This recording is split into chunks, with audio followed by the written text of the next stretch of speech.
The coaches poll is out. And how is Oklahoma and Louisville not in the top 25, but BYU is? That makes no sense. Watch this episode to find out more. First of all, let's just get this out of the way. Why do we ask college coaches to fill out any sort of top 25 poll? Explain to me why college coaching, why they care. Like, why do people care what college coaches think? And when is You give us content done? For the podcast. That's true. They did it just for the Waterboys. Be sure to like and subscribe. When do they do this? Camp just like they're in the middle of camp. They're trying to install offenses to 18-year-old quarterbacks. They don't need to be worried about who the top 25 teams are. We do this. Like we kind of cover college football. Like I eat, sleep, breathe it. How does a college coach, with the way the transfer portal is, have any clue what players are on what rosters? Yet alone who's going to start. You can't. It's like, dangerous AF announcing, any kind of QB1, wide receiver 1, whatever, because like to your point, how do you even know? But just quick blazing through the top 5, see if anybody has any problems. Texas, Ohio State, Penn State, Georgia, Notre Dame, Clemson, Oregon, Alabama, LSU, Miami. Initial thoughts are, I don't trust Clemson or Penn State as far as I could throw them until they prove me otherwise in the last few years. Very fair. Also, I might be old school and this might be a little bit biased. Go ahead, say it. I do think that the defending national champions should automatically be the number 1 team if they still have the best player in college football on their team, have a very good amount of returning starters on defense, and have the same coaching staff year over year outside of defensive coordinator. Arch Manning's on Texas, though. I mean, what are you talking about? Ask Paul Feinbaum. But that one is weird to me. I don't mind that they're not number 1. It gives them a little bit of a chip on the shoulder. They're favored in week 1 against Texas, but they're ranked behind Texas currently. I don't know how that, like, the underdog conversation is like a weird piece there when you're looking at like betting odds. But all the Buckeyes are going to see is that number 2 by their name and the number 1 by the Texas Longhorns logo.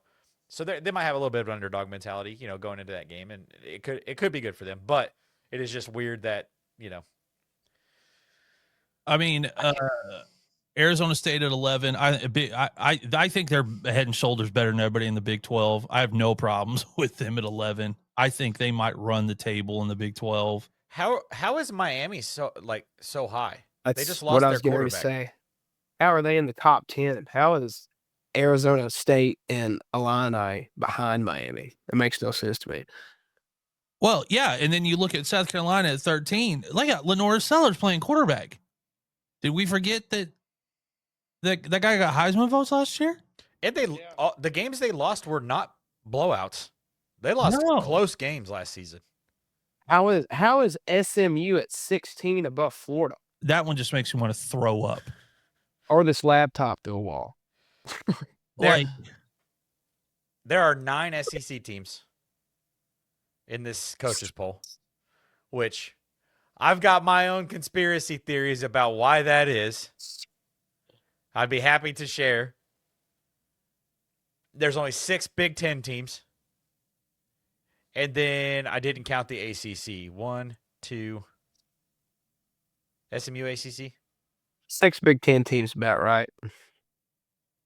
9 SEC just seems like a lot. I mean, I get it. I made a video about it. I get it. You're either gonna look at your arch rival and go, or you're gonna look at your schedule and you're gonna go, okay, we're gonna play this team week 6. We're gonna play this team week 3. I'm gonna make sure that they're high enough in my coach's poll. I'm gonna make some phone calls to my coaching buddies, and we're gonna try to make sure that this looks right, so that when we beat this team, they were preseason ranked, whatever. Yeah.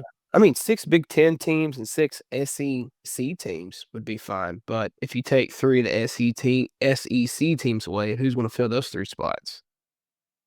And boys, I'm trying not to get sensitive about this Michigan thing. I really am trying not to get sensitive about it. I'm trying to take the fan hat off. 14 is. And I get it. I made a video about it today. I get that we at Oklahoma, I have the last 2 years just learned that as far as anyone in the SEC is concerned, Oklahoma didn't start playing football till last year. I get it. I understand that that is the conception here. You're going to stick a freshman quarterback in Norman, Oklahoma in front of 90,000 people with a Brent Venables coach defense, and you think that that kid's going to go out there and light the world on fire? I just don't get it. 14 with a freshman quarterback. The worst passing offense in the country last year. Have they shown the last 4 years they can throw the ball effectively? They haven't had to. And then last year they just were not good. Even when they won the Natty, it was just all running game. Did the ghost of what's his name? It was at Tech forever and then was down at Mississippi State. Oh, he's dead. R.I.P. The spread guy. I can't think of his name. I've done too many recordings today. I'm not sure who you're talking I about. can't think here. The weird right guy off the bat. that we all laugh at. Like, he has all the great quotes. Oh, Mike Leach? Yeah. Did like the ghost of Mike Leach take over the offensive coordinator at Michigan's body? Or are they just all of a sudden going to go out there and, you know, he's going to throw for 5,000 yards this year? I mean, Oklahoma should definitely be in this. We You know, didn't they made some. we were in this poll, Steve. That's what Strez and I were looked at this 3 months ago. They were like, Oklahoma might be a top 15 team. They are not even in the top 25. They are the next highest vote getters on the others receiving votes. It was Oklahoma with 221, and then Mizzou with 142, and Louisville with 126. How's Louisville not in this? It's got the list of all the voters. You can send them all an email. I'm sending them a fax. Say, listen here, buddy. Whose cereal did we piss in to just be like, oh no, by the time season starts, you have dropped off? Nobody's played anybody, first of all. So I mean, I would take BYU out and Boise State out, and I'd add Oklahoma and Louisville for sure. Yeah, there you go. BYU quarterback unenrolls because he got caught doing stuff he shouldn't have been doing. That's only according to those BYU. schools. According to those schools' guidelines, I don't care. Wait, hold on. Liberty too. I didn't mean to, Liberty also. Yeah. Shout out Jet.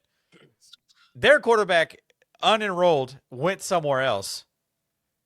And are we just going to pretend like John Mateer's not in Oklahoma? Are we just going to pretend like Norman doesn't have one of the best defensive minds as their head coach?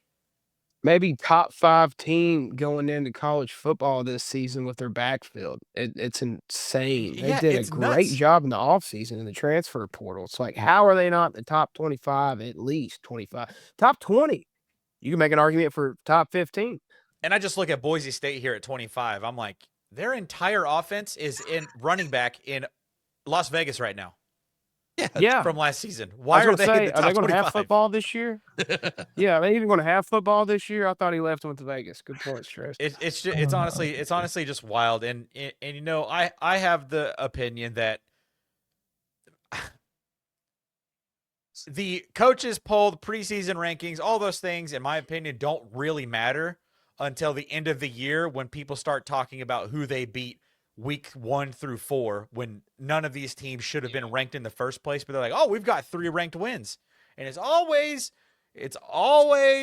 Lane Kiffin and Alabama's fans. Those are always the people who are saying, oh, we've got 4 ranked wins. You beat a team that was ranked for 2 weeks. That doesn't count. What are we talking about here? And so when I look at this and I see that there's 9 SEC teams in the coaches poll, which is usually pretty similar to the AP poll. Yes. That's going to come out in the next week or two.